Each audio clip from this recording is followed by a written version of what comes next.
All right, well, let's talk about philosophy of ministry with particular regard to ministry considerations. And I'm really going to talk to you about my connection to ministry as the pastor of the church, but it will certainly have an effect on you as staff members, upon our lay leaders, and I think that will become apparent as we make our way through this material. So let me walk you through what happens to me as I try to work through what I perceive to be my primary responsibilities in giving leadership to our church. First of all, in the area of preaching, that is one of my primary responsibilities at our church. And I was ordained in 1981, and I started pastoring in 1983 full-time.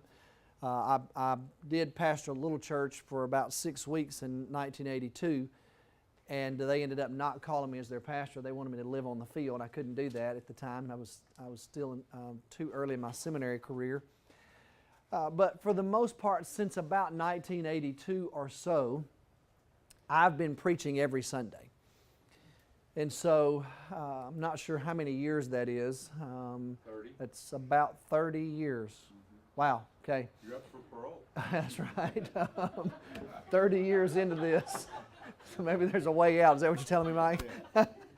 But and one of the first things I noticed when I started preaching full-time over the course of at least a period of time was that every week starts with a Sunday. And I'd never noticed that before, at least with any sense of connection to it. But since I've started preaching, it's basically happened every week. And what I tell my students at Truett Seminary is when Sunday rolls around, you have to say something. And the goal is you actually have something to say. But for sure, you have to say something. And I can remember my early years in preaching, it was a struggle for me. I was in seminary and just with some of the work that I was doing as well, trying to figure out the whole preaching puzzle was a real challenge for me. And trying to do it effectively. And so I'm going to show y'all where I've landed and how it has an impact on the overall life of our church. Because it's taken me a while to get to this point. I haven't always been where I am in preaching. It's been Mike Stidham says it's been a 30-year journey. So if you're right, Mike, that's about right. And I would say probably about 10 or 12 years ago, I really landed on how I felt like I was supposed to do it. And it's the decisions that I made back then continue to affect me to today. So I've given you a list of things that factor into my preaching. First of all, there's a needs assessment. I'm constantly assessing the needs of our congregation. That's just something that I do as a pastor. I don't really know how to describe to you how it happens. I would just tell you it happens. And I can have just a sense in my pastoral gut that something needs to be addressed. Sometimes the working out of sermons has to do with me having just an unease or a dis-ease in my gut. Sometimes my equilibrium gets upset. And when that happens, that's when my antennas come up because I realize something's going on and I've got to get to the bottom of it. And so I usually am engaged in some kind of needs assessment. And then there's this mysterious dialogue between me and God that, again, I believe is just providential. It is something that is difficult to describe. All I know is what I experience. And it is just a lifelong conversation with Him that has a direct impact on what I end up preaching. Some of y'all were here when I preached that sermon series entitled Games People Play.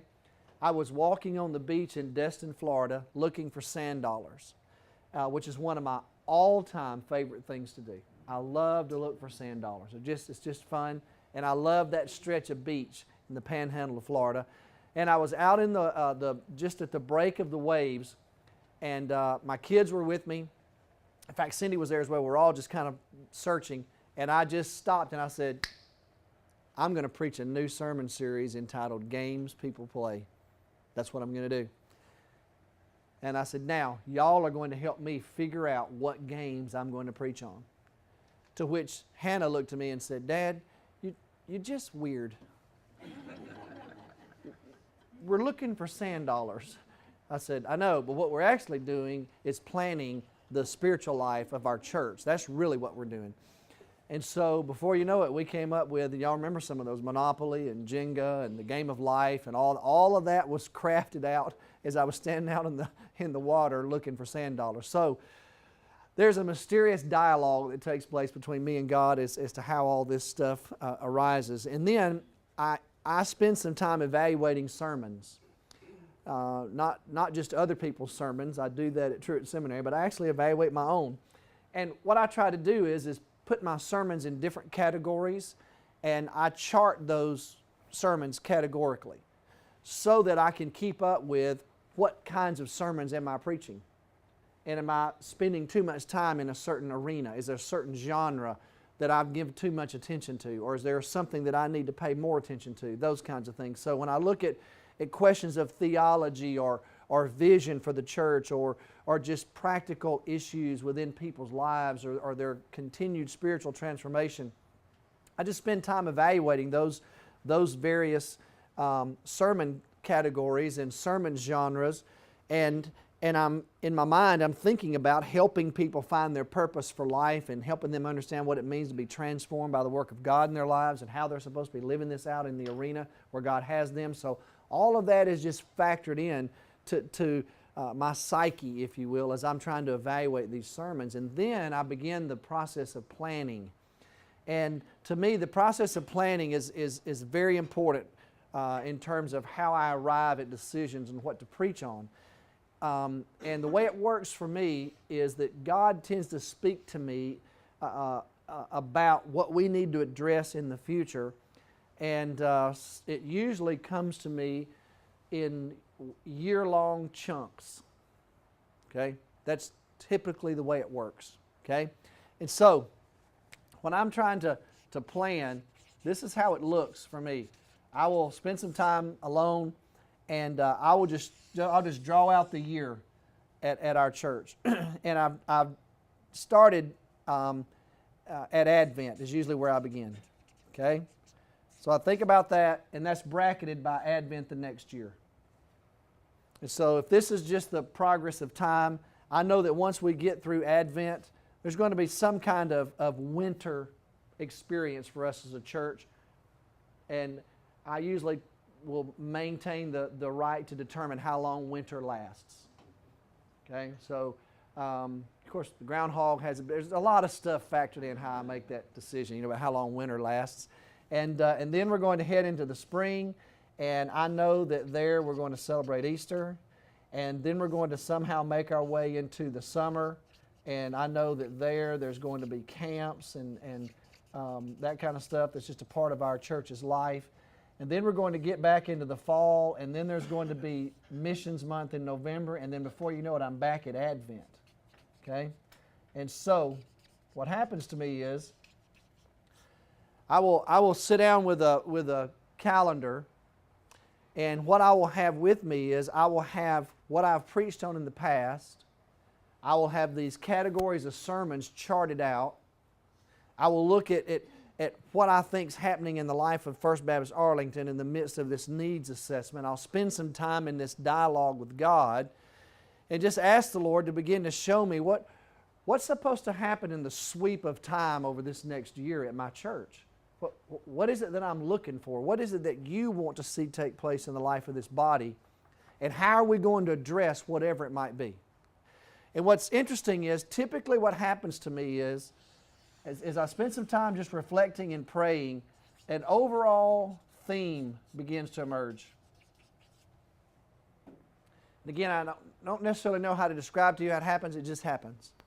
And as that overall theme begins to emerge as to what I think should happen in the life of this body, then that overall theme begins to shed light for me on everything that's supposed to take place during this flow in the church's life. I know there's a liturgical flow. I know that we're going to celebrate the birth of Christ, His death and resurrection. And indeed we should. That gives us a sense of rhythm. I also know about myself, I have certain rhythms that that affect me. I have kind of this annual rhythm, so to speak, where I've got to draw aside at a certain point in the year and plan out what's going to happen next year. I know that about myself.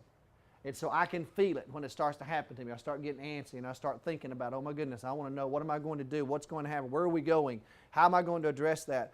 That's when I know it's time for me to get away to do this right here. I have a weekly rhythm that's a part of my life. The first, once I get through Sunday, the first part of my week is heavily administrative. You know, that's just kind of how my life is put together. And then on Wednesday night, something happens inside of me. When I walk off this campus on Wednesday night, my whole life changes. And I turn towards Sunday morning. And and my family has learned that Thursday till Sunday morning is given to what I want to see happen in this place on a Sunday morning, because it's connected to what I've already planned out for the whole year. And so there's a weekly rhythm for me. But this annual rhythm is how I come up with what we're going to be addressing as a church. And so in some ways it goes back to a discussion we've had earlier, and that is the connection in my life between preaching and pastoring the church. Because they are connected, obviously. But in the preaching side, here's how the planning looks. So y'all have been here, some of you have been here for a while, so you know how some of this looks. But for example, in the year 2005, I felt led to address the theme for the glory of God. That was the overall theme that year. And so as I looked at this year and I tried to figure out, okay, how am I going to address this thing? I've made a commitment. I am a series preacher. Have y'all noticed that? That's just how my mind works. I like to address something with a handful of sermons rather than to just walk through the year just preaching one sermon at a time that's independent of these others. So that year I decided at the beginning of the year to preach on desperate Christians. And y'all remember the #1 ranked TV show that year was Desperate Housewives. And so we came up with that, those publications that kind of had that look to them, if y'all remember that. Then we addressed stewardship, because I know stewardship falls right in here for us as a church. And then that year at Easter we did His Story, My Story. And we actually produced that little booklet. Some of you may remember it back in 2005. In the spring, You Can't Have It All, Where Would You Put It? Was the title of that sermon series. And then on into the summer, because everyone makes a difference, I preached 15 sermons. I did the whole summer block leading into the fall on what you believe about this, what you believe about depression, what you believe about worry, what you believe about family. Some of y'all may remember that series, and kind of tied it all together. But then in the fall, we did worship for the glory of God. Remember that? And we called it Please God. And we spent those 40 days studying worship. Okay? And that was connected to this theme for the glory of God. Missions that year was Go Glocal. And we talked about that particular word. Then as we came into Advent, the celebration was the Word. And I used John primarily in Advent. Then on the very next year, as we followed that up in 2006, I decided to keep that for the glory of God, but I added to it knowing Christ. Knowing Christ for the glory of God. And I decided to connect the whole winter series to what we had done at Advent. And so I began in the winter of that year with a series entitled Jesus Is. And we used John's Gospel that took us all the way to Easter. And we spent that whole year focusing on what it meant to know Christ. Knowing families in crisis and in Christ is what we did in the spring of that year. I did Jesus Is at the first part of the year. In the summer I did Jesus Said. Then in the fall we did Philippians and what it meant to have the joy of knowing Christ. And then missions that year was sharing Christ for the glory of God.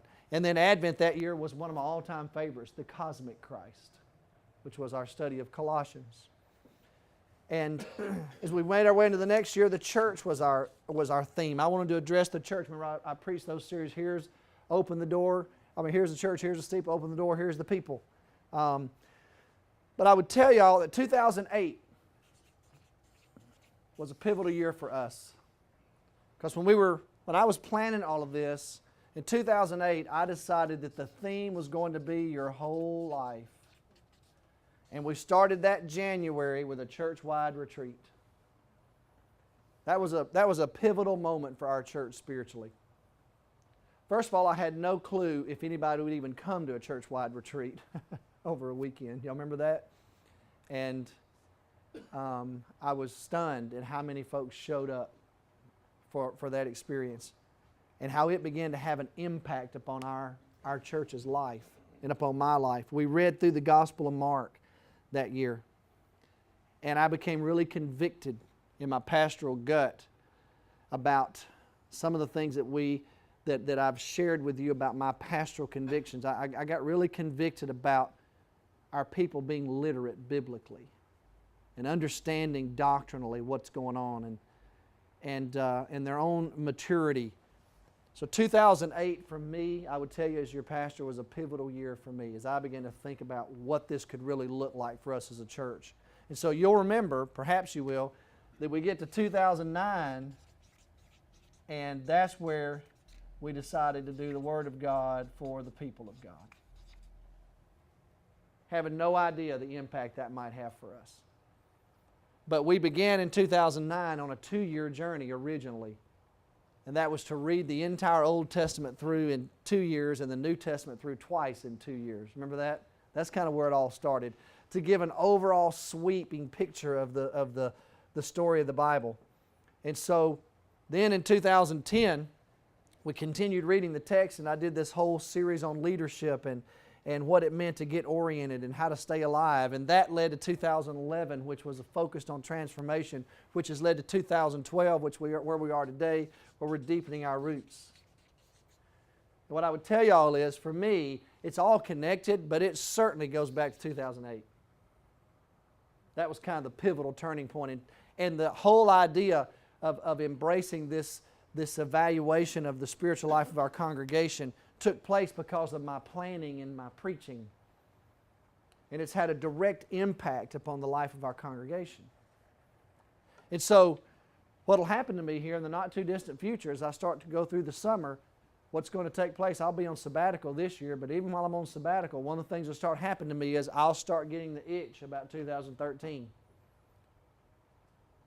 And this is a connected journey for me, but what's going to happen is somewhere, I don't know where I'm going to be. I may be in New York, I may be in Florida, I don't know where I'll be, but there'll be pieces of paper just like this. My wife's learned to recognize them. They'll be scattered around the room with all kind of crazy notes on them and a calendar stuck on them. And basically what's going on is I am planning out the whole next year of the preaching, plan, and worship life of our church. And that's a part of my responsibility as the pastor of this congregation, because I've got to speak into the spiritual climate of the life of this church. And I want to do it in a way that is responsible, that makes sense, and that connects with who I am and the giftedness God has given me.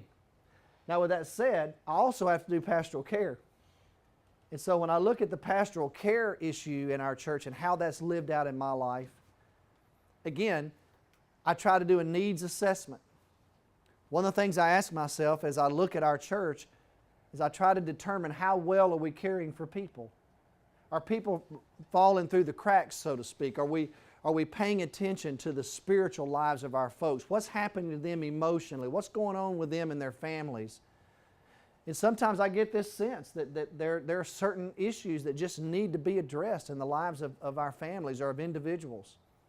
And so those are pastoral care issues.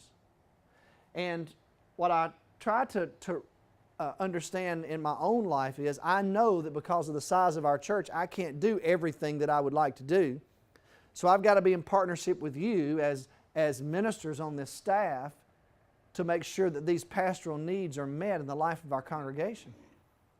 And because of the way we do it, I think we're incredibly effective in how we do it. We reach a broad range of people. There are all kinds of folks that you have in your ministry areas that you're ministering to, and you're the effective pastoral care person in their life. And then we partner with our lay leaders. I want our lay leaders to believe that they are ministers and that they are supposed to be providing pastoral care for our people. And empowering them and encouraging them and trusting them to do that is very important to me.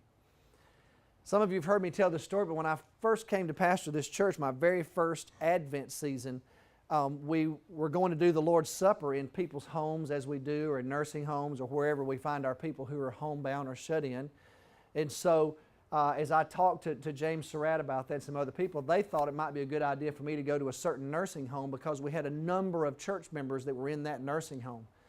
And James and a couple of other folks said, you know, that might be a good spot for you to go, because that way you can see several people all at one time, and most of them haven't met you yet. And y'all know we serve the Lord's Supper there, and so we said, okay. So we went, Josiah went with me, and Cindy and I, and Miss Irma Mathis was with us. She was the deacon representative who was at that nursing home to introduce me to the folks that didn't know me yet. And so she was doing that, and y'all all know Miss Irma, or many of you do, and she was just in her element, just letting me know who, and she knew everybody, knew who they were, knew their families, and just did a wonderful job, and I got a chance to meet them all. And then Miss Irma got up in front of everybody and said, okay, we need to sing a hymn. So she just started singing, and the people just joined in with her, and she said, okay, now we're going to celebrate the Lord's Supper. And she got her Bible, and she read the account of the Lord's Supper from the gospel. And then she got the elements out of this little sack, and she said, now we need to distribute all these. And so me and Josiah and Cindy, and we're handing out the elements. She said, okay, now let's do this. Just do the bread. So she talked about the bread, and we took it, and then we drank the juice. Anyway, we got in the car to go home, and Josiah said, Dad, did that woman not know that you're the pastor of the church? And I said, well, yes, son, she's a deacon. He said, well, then what was she doing leading the Lord's Supper? I said, well, she did it because she thought she was empowered to do it. Praise God that our church has those kind of people in it who actually believe they can do the work of the ministry. And I was very humbled by that and blessed by it. Well, factor that out over this congregation. We have lots of folks like that. And I want our lay leaders to believe that God uses them in ministry, because He does. And we need them to help provide pastoral care for our people. We have folks that visit the hospitals, and we have people who do grief share and intersect people's lives when they're in really troubling, difficult days. Well, praise the Lord. It's kind of a peer-based kind of thing, you know. And so I'm just helping to oversee it. And I believe it's part of my responsibility. I believe the buck stops with me as a pastor of the church. Though when you have to say, is this church providing pastoral care for its people? Well, that starts with me. I am the pastor of the church. But I want that to be filtered through all of you and all of our lay leaders. And in our partnerships together, I believe we can effectively minister to this congregation. Now, one other area I want to talk to you about is how I provide oversight for this church. You know, just in the life of my ministry investment. As the pastor, I am preaching and I am providing pastoral care, but I'm an overseer. It's part of my job here is to give oversight to this congregation. Well, one of the ways that I do that is to set priorities. That's how God works through me. A part of my job is to have a sense of direction for us as a church family, and with that sense of direction comes an understanding of our priorities as a local body of believers. And as that begins to develop in me, it has a direct impact upon what happens in the life of this church. So once again, needs assessment. I spend some time trying to assess our needs as I try to provide oversight for our church. And I like to do honest needs assessment. You know, one of the things I've learned about people who are competent leaders, who are good leaders, they always want to know the truth. Poor leaders never want to know the truth. Poor leaders just want to be told what makes them feel good. But people who really want to affect change and bring about positive, healthy leadership, they really want to know the truth. What is going on in the life of this body? And so one of the things that I try to do is assess just the life of the congregation. I look at goals that we have set forth to determine whether or not we're moving in a direction with those goals. Are we accomplishing what we feel like we've been called to accomplish? Do we have a sense of God's direction in those areas? One of the roles that I play in overseeing ministry of this church is in designing ministries. And that means that I think through, along with other leaders in this church, about areas to be addressed and how to address them. But I learned a long time ago it's not good enough to design ministry. They've actually got to be put into place. They've got to be implemented. The ministries have got to be integrated in the fuller body of the church. And so, as I spend time developing these ideas and then join in partnership with the rest of our staff and lay leaders of the church, those ministries begin to take shape in this body and begin to produce change and bring about impact. And it takes on all different kinds of forms. Sometimes the form is written in nature. For example, I brought with me just a few of the little things that we've put together in the past. When we did the Please God, Ricky helped me put this together. This little book, this 40-day guide that we produced and gave to the whole congregation.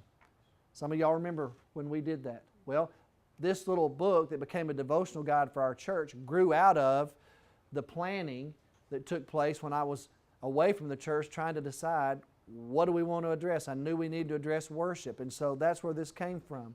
A couple years ago when we were addressing the Jesus way and really introducing what that looked like to our church, we put this devotional guide together, and David McDurham did that along with several of you who helped as well. But y'all remember that. In this past year when we were doing the Transformation series, this booklet was a little bit different in nature, but it had to do with transformation and to provide a spiritual journal, if you will, for our people. In other words, sometimes when I embrace an idea and decide that this is where I really feel led for us to go, it's going to be manifested and integrated through materials like that.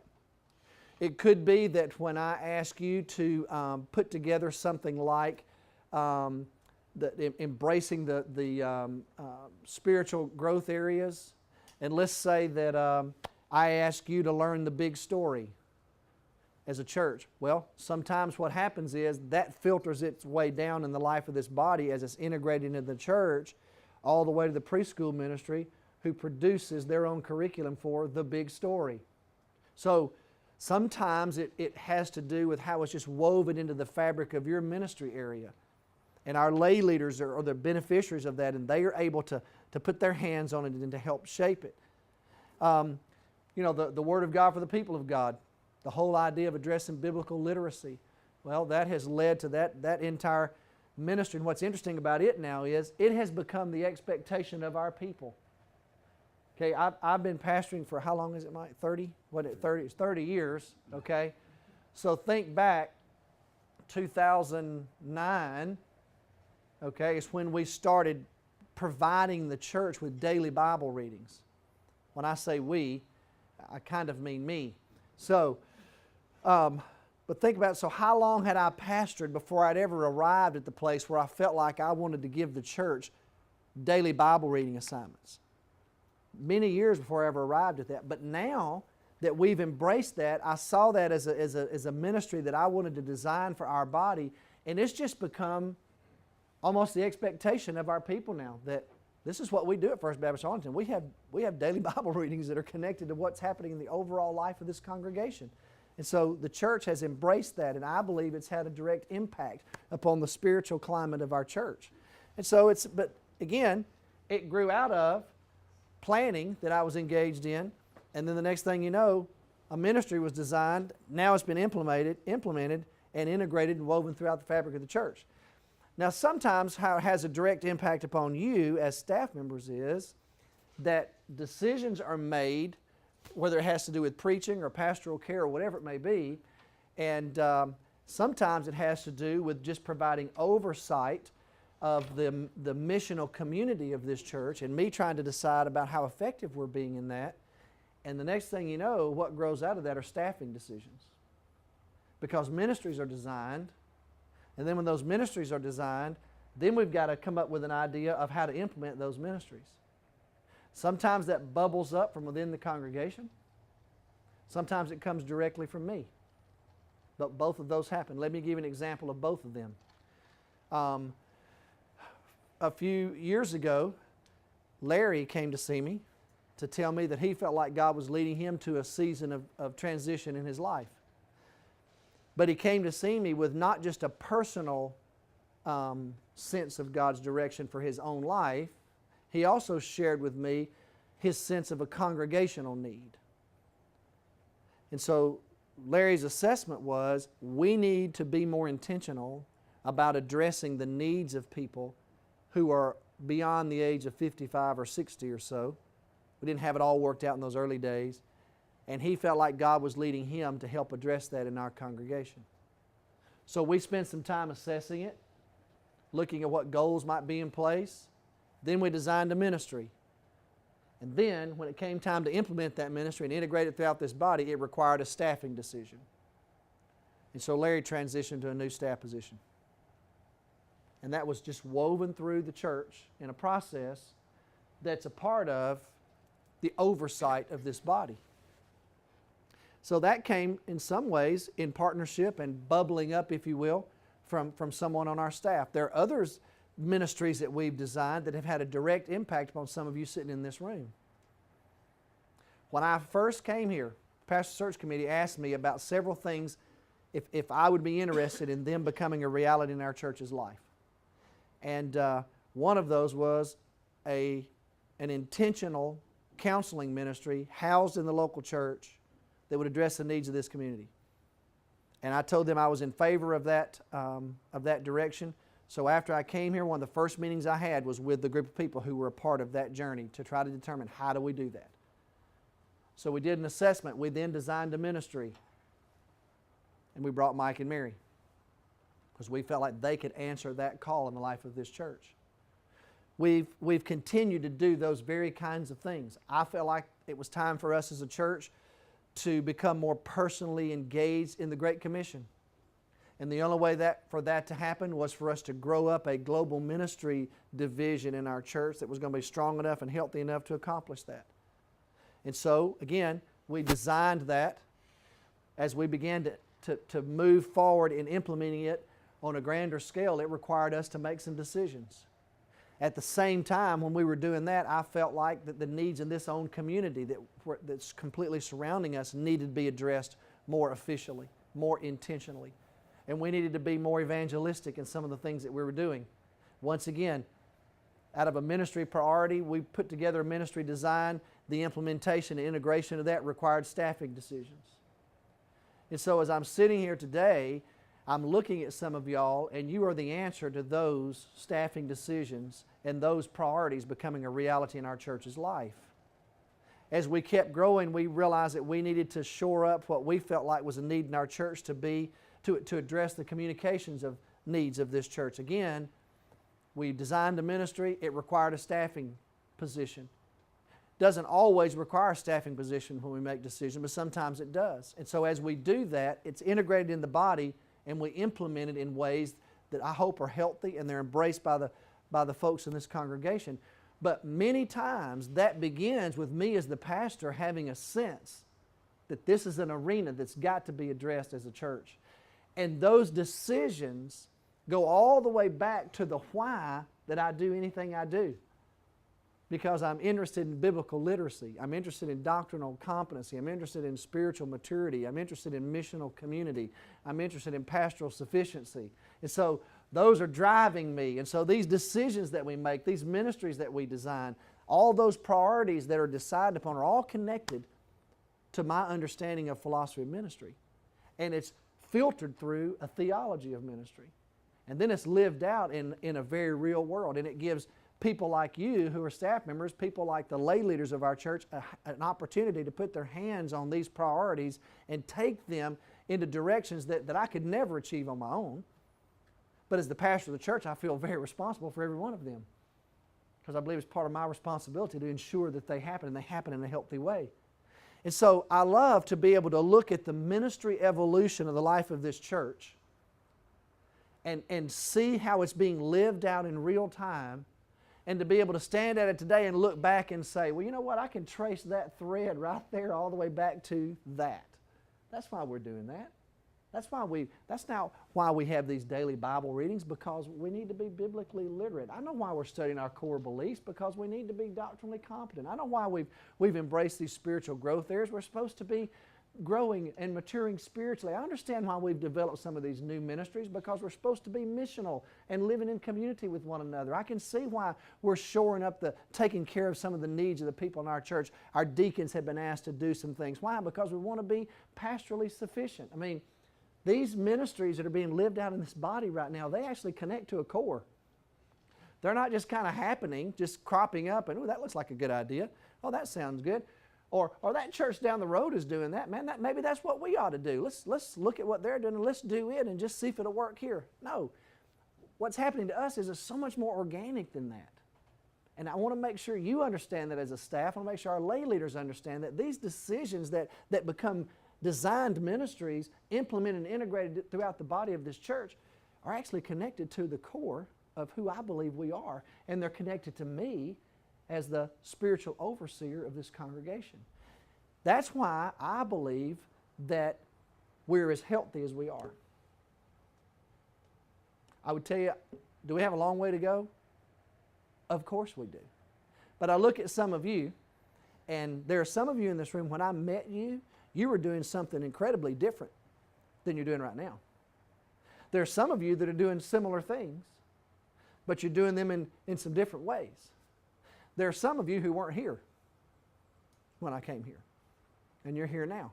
And the reason you're here now is because either a ministry has been designed that's needed you, or the person who was in that ministry is now somewhere else, and we brought you on to continue to lead it and shepherd it on into the future. But I believe the ministry evolution, at least in my mind, it makes sense. And I believe it's connected to the core of who this church really is. So, that's the ministry side, the ministry considerations, if you will, of my philosophy of ministry as your pastor.